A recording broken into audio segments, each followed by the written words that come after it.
This week in the Missouri Senate, we review the results of bringing lawmakers back to Jefferson City for an extraordinary session. Important part about this bill, it creates jobs for Missouri citizens. Why it wasn't moved through the session at an earlier point. The 5-day session saw the legislature send House Bill 1 to the executive branch. The measure would authorize the Missouri Public Service Commission, or PSC, to approve a special rate for certain facilities. Senator Mike Cunningham of Rogersville is among the bill's supporters.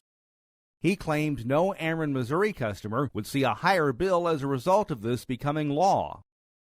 They will be allowed to negotiate a better electrical rate than the standard rate to give them a jump start. And this shall be good for 10 years. It will not affect anybody's rate in the state of Missouri.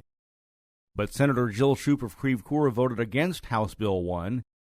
She says most likely the PSC would set a special rate for both the proposed aluminum smelter and the potential steel mill.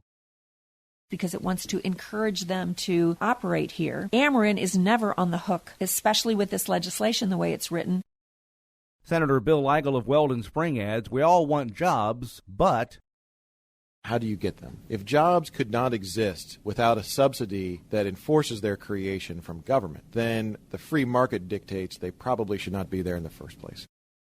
Senator Schupp mentions the time factor in an extra session can work against lawmakers.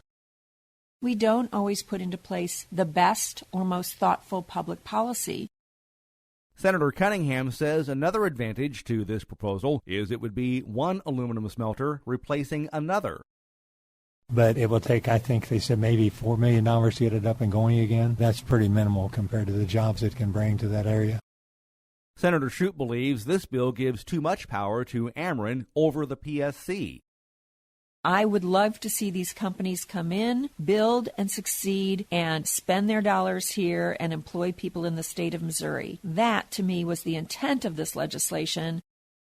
Senator Eigel says for him, the decision came down to who ultimately pays. As an individual that voted no on this particular bill, you could say that I don't feel that the bill that we ultimately passed met an extraordinary need for the state because we potentially put it on the backs of other ratepayers around the state, and that's frustrating. Senator Schupp adds there are no guidelines for either potential company to live up to the number of jobs promised.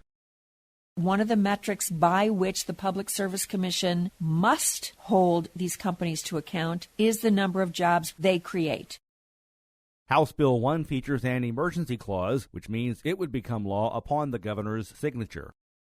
And remember, you can follow these and other issues facing the Missouri Senate by visiting our website, senate.mo.gov.